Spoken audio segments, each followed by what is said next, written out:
Hello, everybody. Welcome to My Print Hash for week 24 of 2026. I'm your host, Cameron Otsuka, alongside Matt Dines, as always. On today's episode, we're going to go through a couple of key charts to begin with, specifically around the inflation front. The US just had our CPI print come out a few days ago. We'll then go into what we're seeing in energy markets, and then the big kind of deep dive for this week is going to be on the tokenization of securities, tokenization of assets, and then broadly what that means for the monetary system. We've talked a lot about, just the title of this show, My Print Hash, how that fits into that broader narrative that Matt has been painting for all of us week over week. So let's go ahead and get started. I want to dive right into some slides here. So Matt, you've got a first slide up here that shows the US CPI over time, and I'm flipping to the slide right now. So maybe walk us through. I think there's a few key items on this chart that kind of surprised me, and I'll just call them out right away. Which is, I think the down and to the right slope of the prints month over month. When I see headlines, even just friends and things like that, they just tell me inflation keeps rising. It's outpacing everything else. But this seems like it might be painting a slightly different picture. So maybe Matt, can you explain what we're seeing here?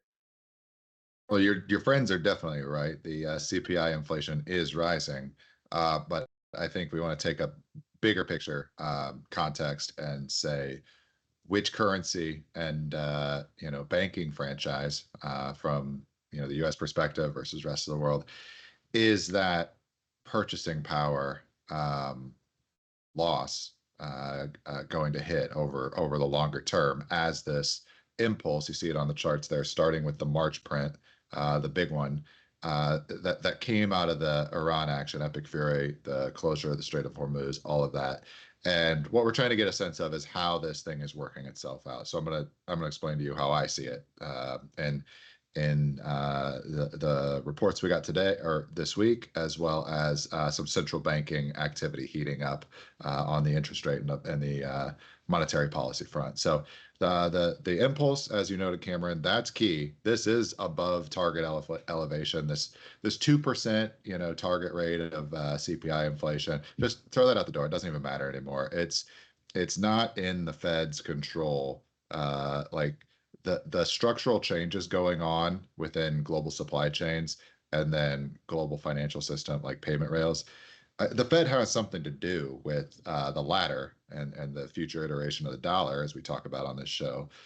Doesn't have any ability to influence the directly these supply demand rewirings going on in the global commodity markets that we're seeing in the stories like Iran, Venezuela, etc. All right, so this month, we talked about this last month. It's really a continuation of the same trend. The number came in high. It's 0.47% month over month, which annualizes to a 5.6% year over year increase. It's big. It's a big impulse. Everybody is absorbing this as we scramble for the musical chairs of energy resources after all of that supply comes offline that isn't making its way out of the Strait of Hormuz. But the key thing here is the direction, the rate of change of that CPI impulse. You can see it here. We've got 3 prints now after Epic Fury, and all of them showing a deceleration. So that impulse is now the second derivative is negative, which means, decelerating, we're slowing down. And then you can see the contribution. So the red in March, especially, you see it's all just the energy prices as Brent crude, WTI, those all spike. And they start to slowly settle in as, oil traders, tankers, everybody starts to realign around the new reality. And then that price effect works into other areas of the economy. You can see it in the expansion of that yellow line or the yellow sector, which is the services bucket. But if you drill into services, this is next slide, Cameron, slide 4. There's the makeup of this bucket. It's over 50% if you look at the whole time series. It's the shelter bucket.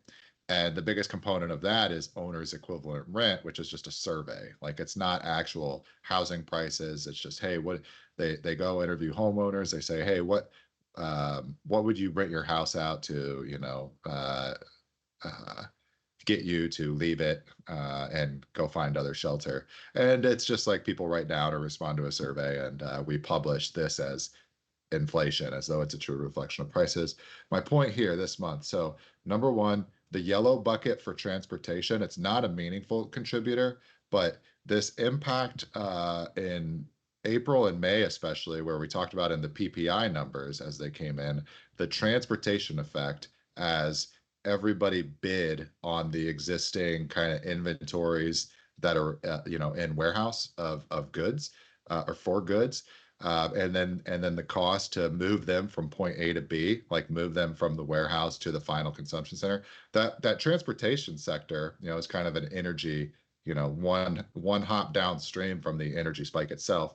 That showed up in PPI, but you notice here in CPI for transportation, that's already showing a decline. So Yeah.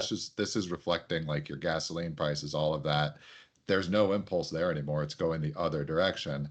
And then to fill in services to get then services to fill in the broader top line number, you've had to see this whole bucket highlighted in red, like everything's got to come in and pick up that slack. So I guess what you would call that is like broadening, like you're seeing that CPI inflation or like cost of things in terms of prices rise. This is the like where the rubber meets the road. We're going to find out if this thing's the real deal or not, as though if those line items can maintain themselves in like the future CPI reports, or it turns out, hey, this I don't know, the U.S. economy is responding to these higher prices with ramp up in its own production, whatever. But this is where we're going to we're going to find out where the rubber meets the road in the coming months. Like, is this like transitory for the U.S. or as part of this, rise in price levels, the supply shock out of Hormuz? Is the U.S. economy going to absorb it? So we'll continue to watch that. One key like little data point here, Cameron, if you go back to slide 3, look at goods, or what's the purple line there? Yeah, core goods. It was negative this month over month. So I think if I remember right, core goods excludes food and energy. This means the U.S. consumer, in response to the higher food prices, higher energy prices, their like prices then are pulling back in other areas, as you would think, like, all right, households put more of their budget towards food and energy, the things you absolutely have to have. Yeah. The rest of the economy is pulling back. So I think that's a big leading indicator there for the U.S. on direction of travel. Now we'll get to the EU. Cameron, go to slide 5. We'll talk about this for a second. So ECB today, I see Christine Lagarde, made her way out in front of the green screen for the dog and pony show and announced that the ECB is hiking rates, right? And this is in a backdrop of downward pressure on real growth, weakening demand for money and borrowing. Like, we know it's somewhere in the non-US banking system, just given what we've seen in money markets, especially on the days where New York has been out of office for a holiday like Memorial Day. And then you see this also showing up with the dollar showing consolidation, possibly strengthening, even some might say, on the DXY chart going back to the start of Epic Fury. If you're looking for who that like supply shock, as these supply demand relationships for commodities in the global markets, someone's got to be the loser. Someone's out of a musical chair. This is where, if you like listen to Christine Lagarde's comments today in the press conference, you can really see who, in my opinion, if you're a trader, the betting favorite would be for who's going to absorb the long-term CPI impact, and that is the EU. So her statement here, the shock is starting to broaden throughout the European economy, with direct costs being obvious and indirect costs also showing up. Yeah. So this is the opposite of transitory. Like, this is all right. Like I said, in the US, we're going to see if these things, that little bucket, the extras that were not the owner's equivalent rent, showing up in the services number, which is keeping the overall CPI number elevated, but it's not able to arrest the rate of change, the deceleration. We're going to find out here, and this isn't even inflation print. This is straight from the horse's mouth. What the ECB chairwoman is how she's seeing things from her bird's eye Yeah. view over this system, their financial system. So yeah, Cameron, I don't know any comments there, but we can go really quick to the euro Yeah. chart finally, and this is where I think things get interesting. So there was a rally today after we put these slides together, just given President Trump's tweet, governing by tweet or truth, that we were not going to scale up more bombings this evening on Iran after yesterday evening, June 10th. If you're a social media follower, a lot of videos were out that the U.S. Retaliated, inflicted some pretty heavy Tomahawk missile strikes, broadly targeting, I would say, in response to this helicopter allegedly going down Yeah. in the Persian Gulf. But my point here, so into this rate hike, we see continued downward pressure on the euro versus the U.S. dollar exchange rate. This is bearish. They're going to have to muster some support, right? You hike your money market rates to attract capital into your currency to stave off this effect of declining demand for money and borrowing in your domestic banking system. Like, hey, we need more capital in these money markets, and that should, by and large, strengthen your currency on the interest rate differential. Right. So far, we haven't seen that, and this is amidst a broader, divergence. If you look at the stock chart, you got a higher high and a lower low, kind of a bearish engulfing if you were taking a zoom out view over what came before it. And the euro here, to me, looks like it's in a key place. If it breaks the lower low, there's room for further weakening. And then, if you're taking a European perspective, just given the pressure on what's happening in Hormuz, what the U.S. is doing, and I'd say allies, and everybody thinks of Europe as an ally, but the new allies of the United States, Japan, South America, just the Western Hemisphere, what they're getting out of this reset in global commodity, market relationships. I would think they'd want to see this come out on the other side and actually strengthen if you're the euro. So this is going to be a key chart to watch, I think, in the next few weeks. What happens in the direction of the euro as the news comes in? These are big stories. Today's announcement from Trump on his truths about the pause and further escalation of bombings this evening in exchange for Iran coming to the table and closing this agreement. We'll see what happens there. But the euro is going to be a key chart to watch here. And any weakness in the euro is going to be a problem for the European economy, the ECB, its access to energy, commodities, et cetera. So we'll keep watching that in the weeks ahead. Could be something interesting to go back on too on those CPI prints. I know that there's occasionally adjustments and things. So, you called out the shelter piece. That could be something in the next couple of quarters we go back and kind of see if that ends up being revised at all. Hey, kind of reminds me of ballots in an LA election, right? They just come in and we just the total, multiple, days, weeks after the fact. Yep. Sorry there. Hope we didn't lose any of our audience. No, you're good. So I think that's a good spot though to then move on to kind of the energy market piece of today's show. You settled it a little bit on the Hormuz piece with what Trump was talking about this morning, last night. Again, it's in response to this, I believe, is an Apache helicopter that was shot down. We, conducted some more bombing strikes this morning, as of today's recording for us. There's some more truths from Trump saying that there would be further bombings. Then he said, "No, never mind, we're not going to do that." After Iran came to the bargaining table, so I think that kind of sets the context of where we're at right now. But in terms of the actual energy markets, I think this one's interesting. Matt, you had a kind of a zoom out view on what this means for the broader global energy market as a whole. Yeah, they threatened Cargill Island too. Let's Yes. don't forget that. Big. If you've ever played Battlefield, the video games, that's I think you folks will know how difficult that might be to hold.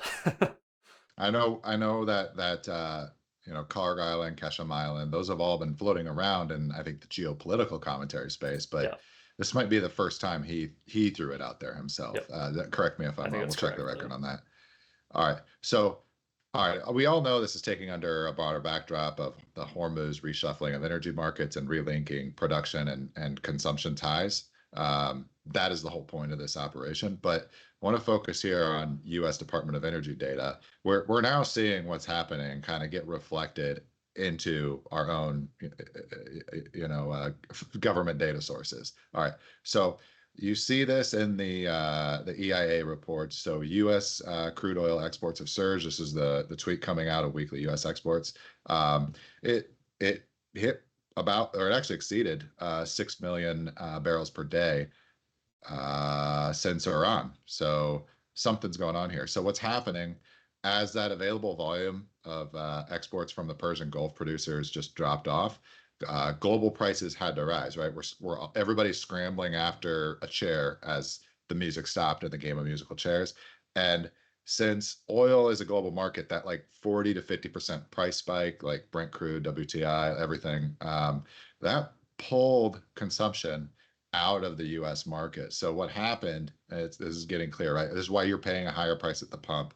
Um, the US economy it responds to this by stopping or pulling back consumption of its least marginally productive barrels of oil, right? So if you're just like, let's say, you're jet skiing on wherever, Lake of the Ozarks for spring break, you might do half as much, spending on fuel.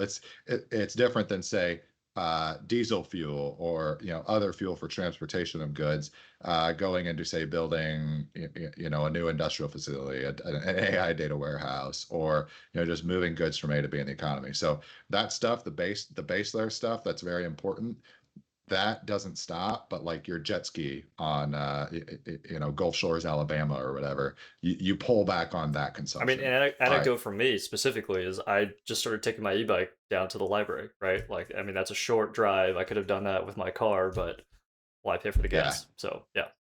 I'm thinking the scene from the first episode of Eastbound and Down, the Danny McBride Yeah. show, where he's got the broke baseball pitcher who's kind of washed up, has to go back to his hometown. He's got that jet ski sitting in his driveway. Yep. That just talk about misallocated capital and bad financial decisions. But yeah, the jet skis are sitting in the driveway is what's going on in this framework. And then what happens is price pulls up because the rest of the world is willing to pay more for those barrels. Those turn into exports. So what we're seeing here is the U.S. becoming an energy exporter, really for this first time since like end of World War II, right? I don't want to give a whole broad history of 150 years of U.S. energy markets, but industrialized oil production started in the U.S. It was a Pennsylvania story. Texas came next as we discovered those fields, and then as we kind of drilled out of all of our like easiest, conventional oil fields, the rest of the world caught up to us as our own production declined. And then the back half of the 20th century looked like this story where U.S. is a net consumer of energy commodities. So it works. It's a headwind for your trade deficits as well as your public debt deficits, all of that. This flip and the U.S. it starts. You can see it at 2015, like the shale revolution, all of that. But then it's also, we'll get into it, LNG. This story where the U.S. is now becoming a net energy exporter is huge in the grand scheme of things, and it has it's a leading role in this big picture of what's going on in the monetary transition. We'll hope to weave that together over future shows. But so what you're seeing here, quantity of exports is up like 50%. You can see it like baseline. You're looking at like 4 million barrels per day going into 2025. You get to 6 million barrels per day, right? Up 50%. And then price is also up. He started at a level of like $70, then it reaches 110, 115. I don't know if we actually hit 120, but you're talking like $40 on top of where price was before. So you're getting a double whammy. You're getting like from the dollar flows into the United States, right? So you're gonna pay for this oil in dollars. Yep. We grew quantity up like up 50%. We grew price by 50%. So you're looking at like a doubling at least of dollar cash flows coming into the United States just based on what happened in Hormuz, right? And that's part of what we're talking about with money markets, right? Same thing where we talked about the T-bill on Memorial Day, the 4-week coming in 80 bips as New York was closed. That's showing a lack of demand for growth or for borrowing and expansion of credit and money supply in the rest of the world. That's reflecting in dollars coming into the United States. Like all of this is a core contributor of this shift away from a prior world and a offshore dollar standard, a liability dollar, where dollar had to go outside. It had to go from onshore to off. Now this is part of the trend where those dollars, especially from energy markets, they're coming onshore Going as straight well. back to But us. then, Yeah.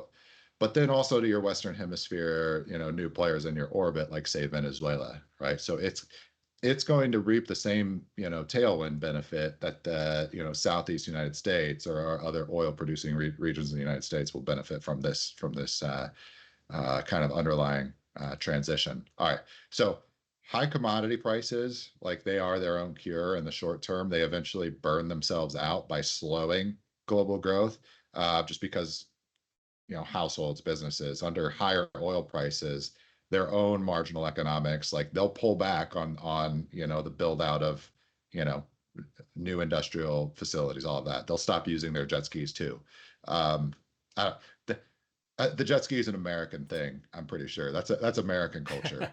Um, but they have some equivalent, right? Oh, gasoline in the EU is like what, like the It's equivalent of like 10, way $15 more a gallon expensive. Yeah. anyway, because of taxes. Yeah.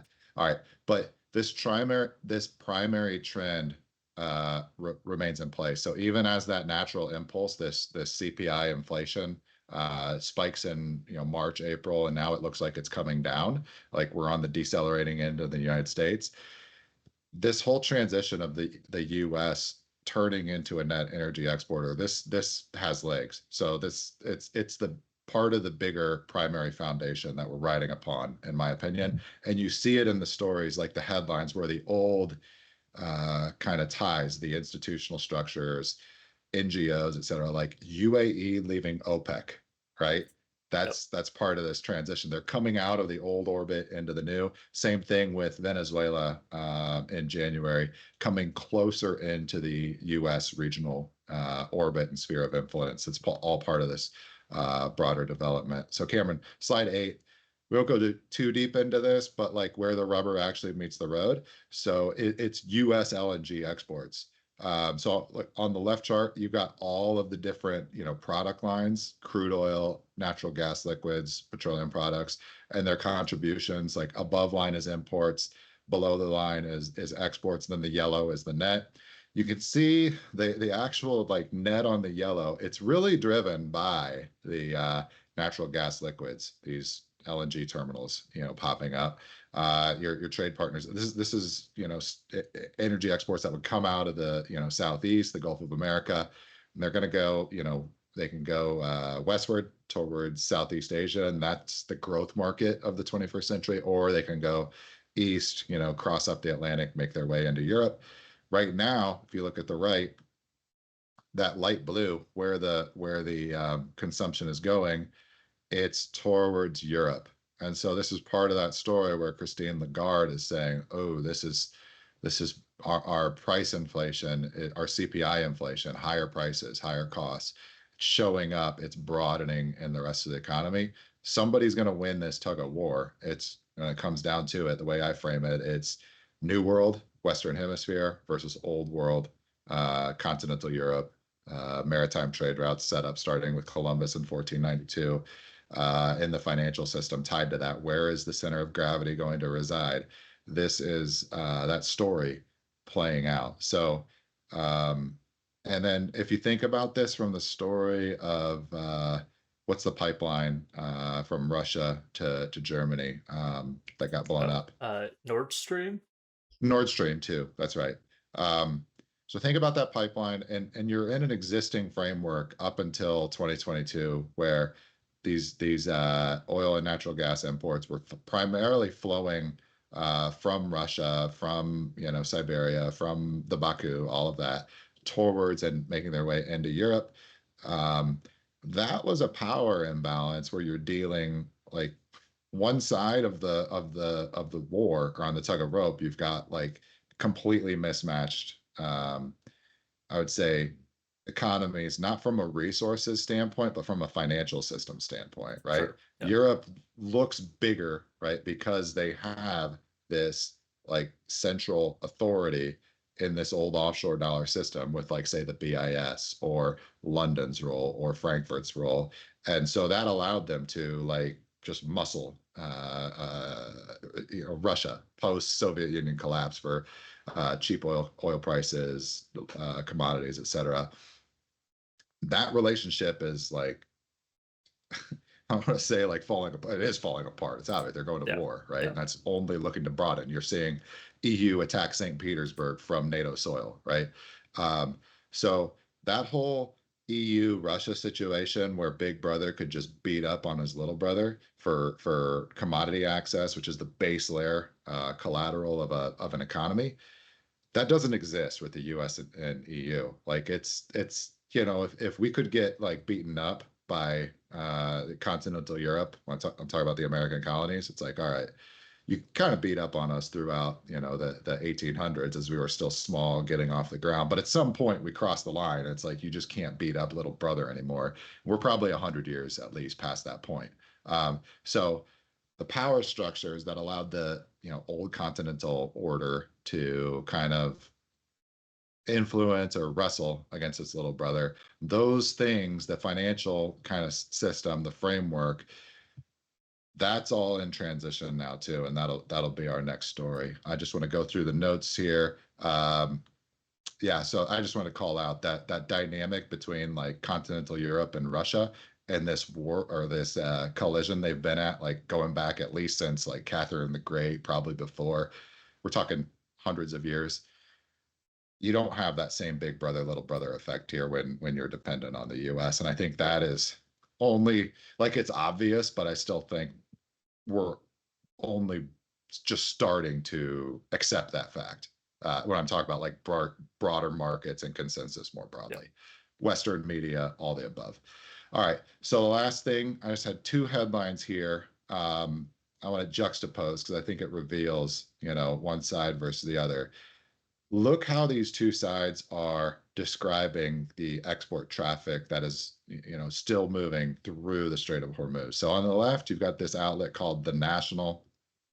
I don't know much about them, probably more legacy Western media aligned. I should be able to tell you more on that, but I want to focus here.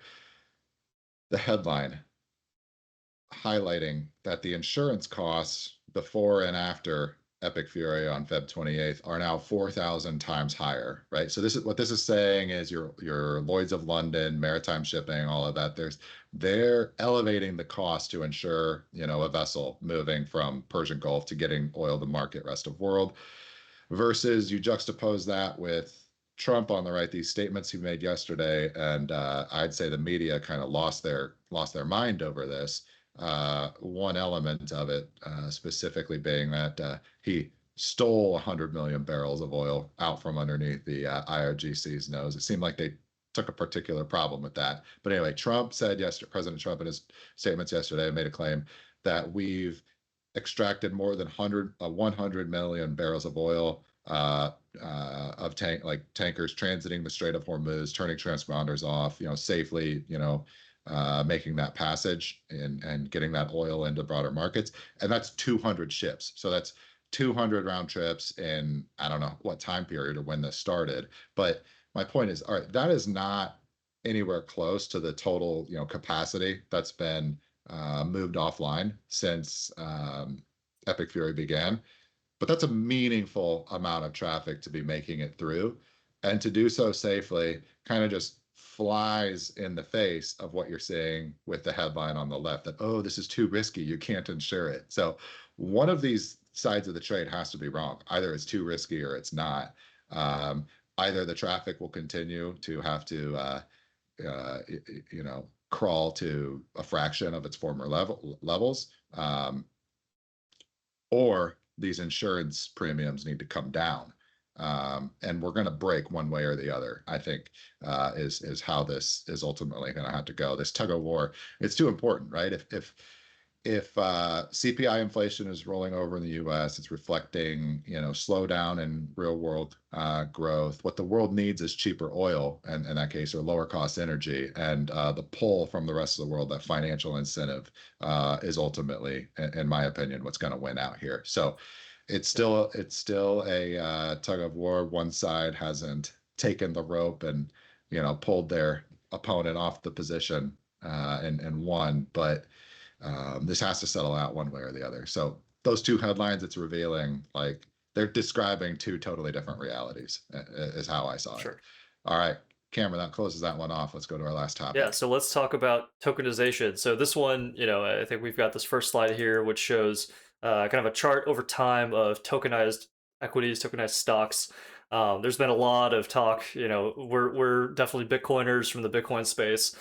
DeFi is always there next door to Bitcoin, right? And so there's been a lot of talk over time about how do we bring up more of these real world assets, equities, fixed income, etc. How do we tokenize them, make it easier to ship around? In theory, it should be instantaneous or close to it. It should bring down the cost to make some of these trades as well. But Matt, I think you had an interesting take on where this goes and how this is actually kind of part of that monetary battle that we were talking about between the different types of systems that are out there. So I'm going to turn over to you, Matt. But just to kind of give us the rundown here, this is just a chart of different ETFs, equities, that sort of thing, that are tokenized already. And as you can tell, it's been rising over time, but we're over $1.4 billion of value, in quotes, that are tokenized as of today. Okay. So yeah, you look at that trend and it's like tripled since I think this chart starts January 2025. Yep. And the data sources here, there's no central authority. You just Yeah. small shop just tries to I piece think this together, but it RWA does shows a you. decent job. They try. Okay. Yeah, yeah. But it shows you where trend is, right? Any trend that's growing like yeah. 300% in a 1 to 2 year time frame, it's like, oh, I know how this works. We worked in hyperscale, big technology firms in the 2010s, right? This is something well familiar to us. So, all right, I want to focus here specifically on U.S. securities markets, but this broader tokenization trend. What it's really about, in my mind, is all right, you're taking those valuable claims, and it starts with the Western Hemisphere. Like you're talking about, oh, let's go to Canada's resources. Let's tokenize the timber, tokenize the minerals, all of that. What you're actually doing is you're putting the claim on these assets inside of a wrapper, and then that value can be extracted from, I use the term onshore, but extrapolate this, like think about Western Hemisphere. You can then pull the value of that asset, just by trading it on these offshore crypto platforms. And then that value can be used to collateralize,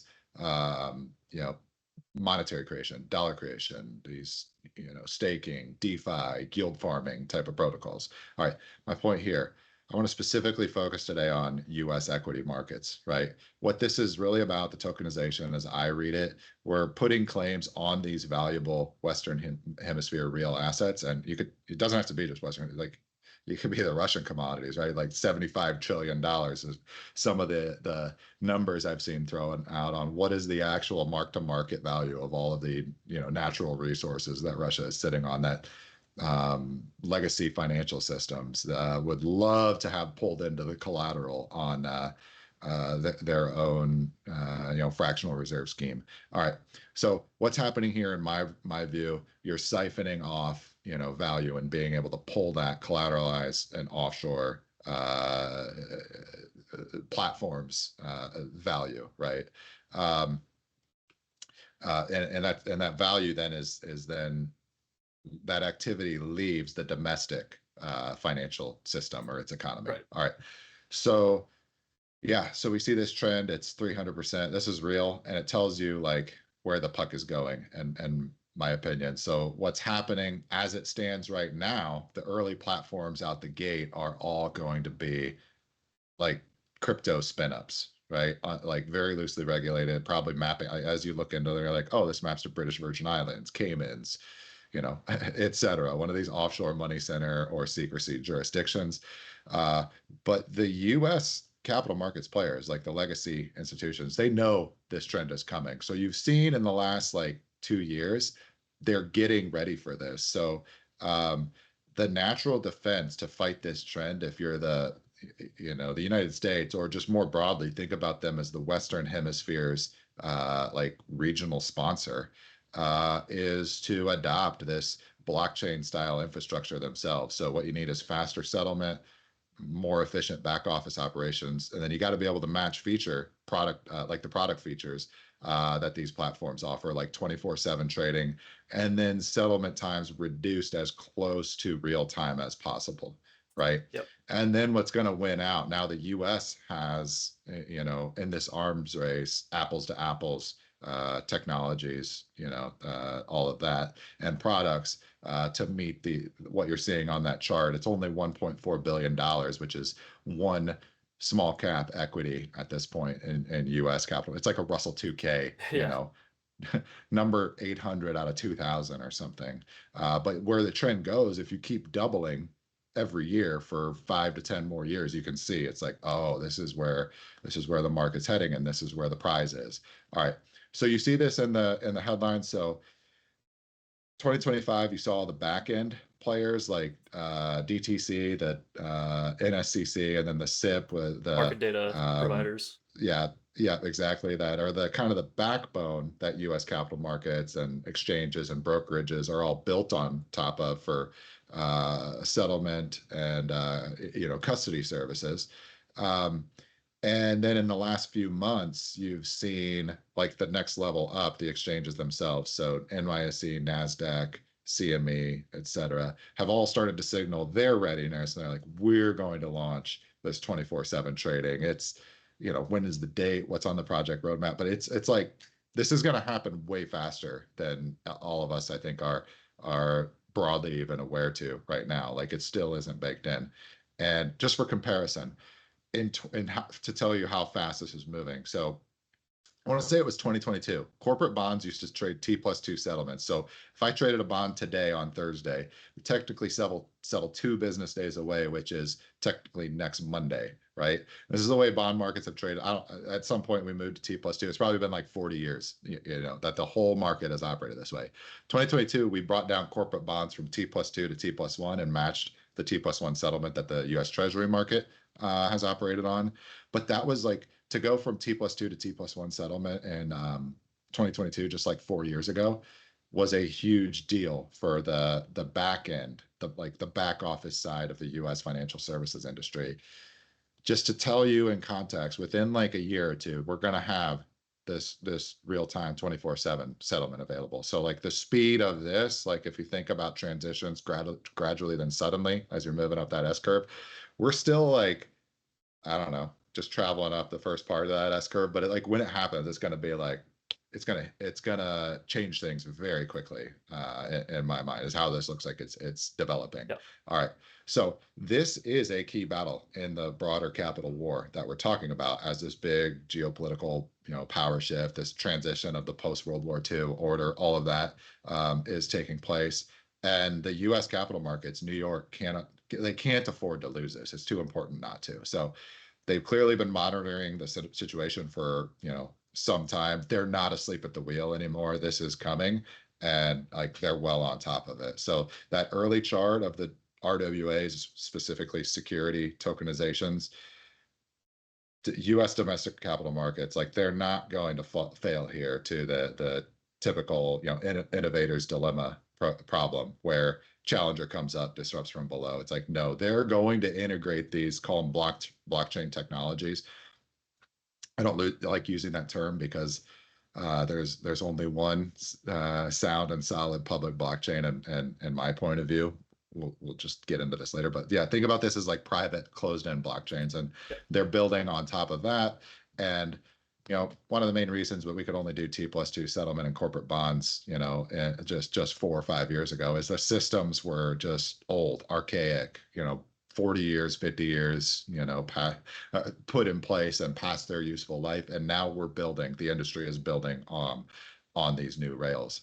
So yeah, we'll go to slide 12. So now, because securities and commodities, when they trade, they ultimately have to settle in the money, right? You trade, shares of Apple in US dollars, right? The next question is, where does final settlement move, right? How do these brokerages settle, the dollar side of those transactions? And this is, I think, where we're getting into the rubber meets the road of the core of the problem that we've been getting around for like 15 years, ever since the GFC revealed the broken structures at the level of reserve settlement and cross-border capital transactions. All right, so slide 12, this was a report from the BIS last June, but it hints at the legacy kind of systems vision of where they see this going. All these things we're talking about, tokenization, cryptocurrencies, blah, blah, blah.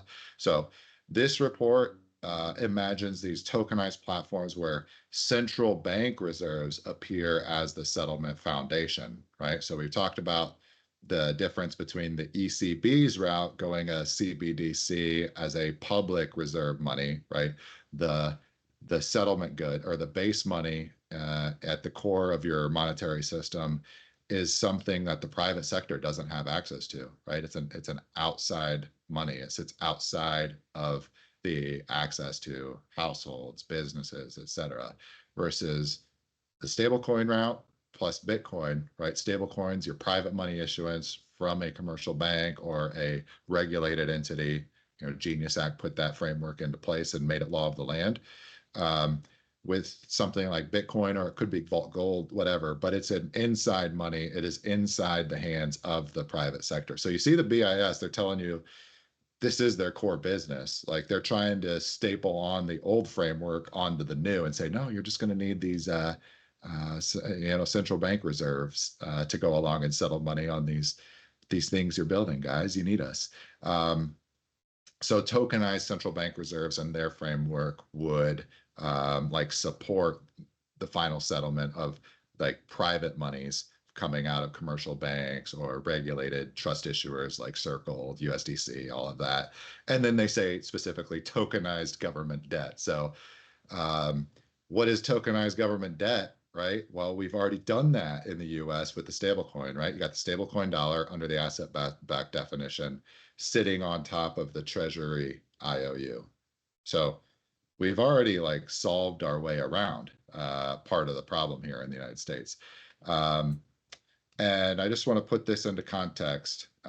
Slide 13, this is signal on what the US firms are doing. And I think you saw Charles Schwab made an announcement in April. They're going to onboard on their own brokerage platform. Charles Schwab is one of the biggest, brokerages in the United States. And think about it, it really disrupted the incumbents, 70 years ago, when it went to discounted commissions on its model. So you think about a stock trade back in the old days, it was only done by the very wealthy men, and they charged, I want to say the average commission was $100. So you got to be buying in size at a time when this is under a prior dollar era, when money supply was much lower. So $100 back then was a meaningful chunk of change. And what Charles Schwab did is they sped up the back office. They invested in productivity, data servers, technology, all of that. I said, we're going to bring the price down. We're going to cut it from $100 to $7. Rest of the industry said, you're crazy. You're going to lose money. Turned out they didn't. And it actually made more money for everybody, because they showed everybody, get more productive. You're going to expand volume, and you're going to make way more. And, that's, U.S. equity markets took off as we expanded access from lowering costs, right? And that's, that's why all technologies get adopted at the end of the day, right? They should be giving something of value at a lower price point. That is how the innovator's dilemma framework works. I keep bringing that up today, but I didn't mean to. It just is part of the theory. Yeah. It's all right, you meet the same use cases or offer new use cases where you can provide value, and then you do it at a lower cost. So the same thing, the way that Charles Schwab disrupted the brokerage industry, whatever, 60, 70 years ago.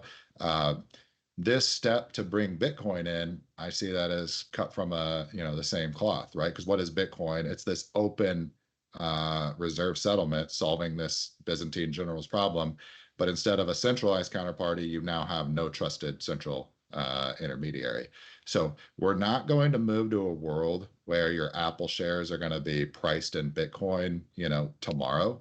Um, just because you got to go through two bid ask slippages, right? You got the bid ask on Apple to USD, or increasingly that trade is going to take place and be settled in stable coins and stablecoin dollars.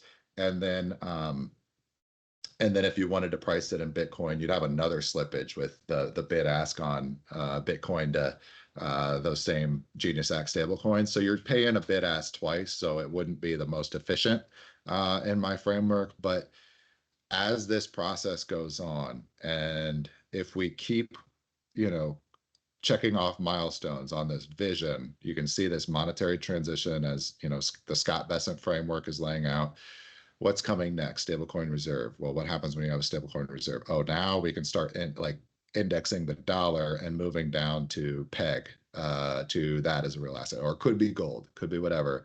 But then you start laying the groundwork where the U.S. economy and its financial system can move the pricing of and settlement of all this securities volume and capital markets that's taking place in the U.S. economy, but then also have the apex currency like it did under the gold standard post 1875 when we remonetized the greenback or repegged the greenback back onto gold.